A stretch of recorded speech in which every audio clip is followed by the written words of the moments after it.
Thank you, Senator Boley.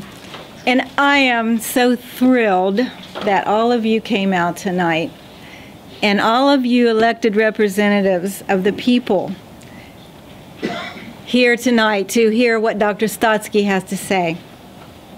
Ladies and gentlemen, we are privileged to have with us today the world's most formidable expert on educational standards. Dr. Sandra Stotsky is Professor Emerita at the University of Arkansas, where she held the 21st Century Chair of Teacher Quality. She did her undergraduate studies at the University of Michigan and received her doctorate in reading, research, and instruction from Harvard University. She is credited with developing one of the country's strongest sets of academic K-12 standards and the strongest academic standards and licensure requirements for teachers, while serving as Senior Associate Commissioner of Education in the Massachusetts Department of Elementary and Secondary Education, 1999 through 2003. In 2006 through 2008, she served also on the National Mathematics Advisory Panel. Dr. Stotsky also participated in a one-month UNESCO team in Jordan in 2006 with members of the Afghan Ministry of Education to help revise their secondary school curriculum. She was an active member of the Brookline, Massachusetts community, where she served in both appointed and elected positions for many years, including library trustee for 14 years and her town meeting members for 10 years. She also serves on several committees of the International Dyslexia Association and on the advisory board of the Pioneer Institute Center for School Reform.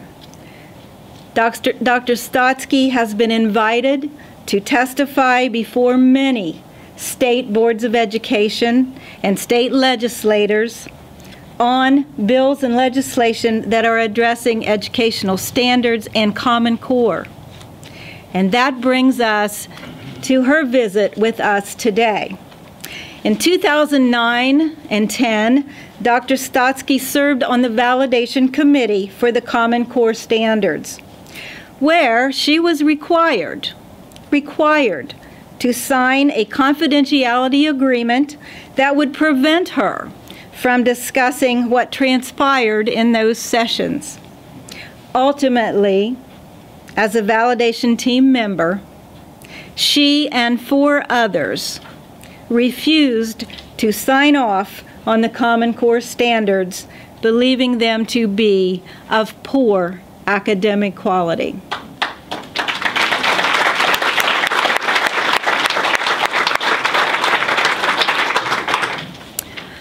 Her credentials are impeccable,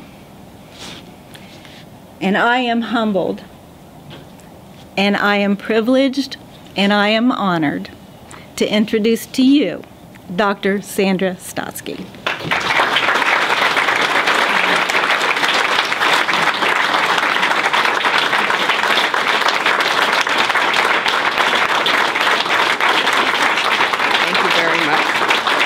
Thank you all very much. Is this near enough? It's not on.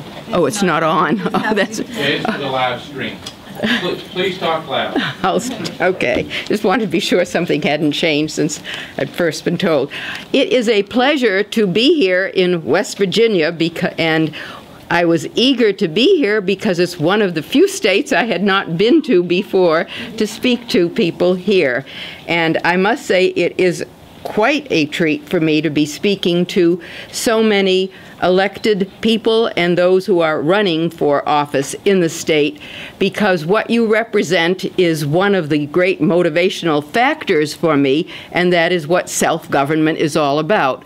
I grew up in a small New England town, Open Town Meeting, which has been around in New England, certainly in Massachusetts, since after 1630, and it existed in most places in this country before the Union was put into place, and afterwards as other states joined the Union. And I always loved the whole idea behind open town meeting, and then when I lived in the town that I now have lived in for 40 years, I became a town meeting member because we have a representative town meeting form. But I can think of nothing more ennobling to citizenship and to civic participation, which is something that has driven me all these years, than being able to participate in the affairs of one's own community that you live in and pay taxes for in some way. And so I find Common Core, as you will hear, to have been in violation of almost everything I ever learned about civic procedures, which really got me to think about what these particular standards were going to mean when the community had, at the local and state level, had nothing to do whatsoever with their contents. I'm going to begin with a few remarks on the validation committee and the standards writers. Then I will talk about some of the problems I see in Common Core's English language arts standards, because that's my area of expertise.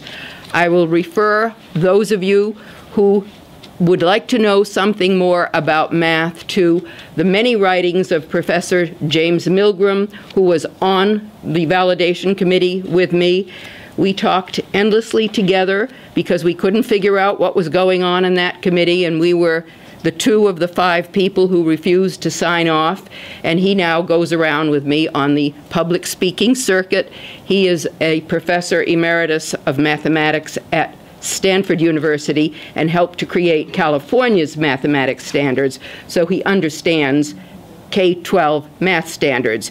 He was looking at the math, I looked at the English, and together we agreed this was a disaster for the country. He sees it even more so than I do because he knows the implications for engineering, science, and all the technical areas that depend upon mathematics today for the 21st century in particular. I'm going to talk about what I think West Virginia might consider doing to, and it will be something along the lines of what Ohio is doing, because I am impressed by the nature of the bill that Ohio is trying to pass.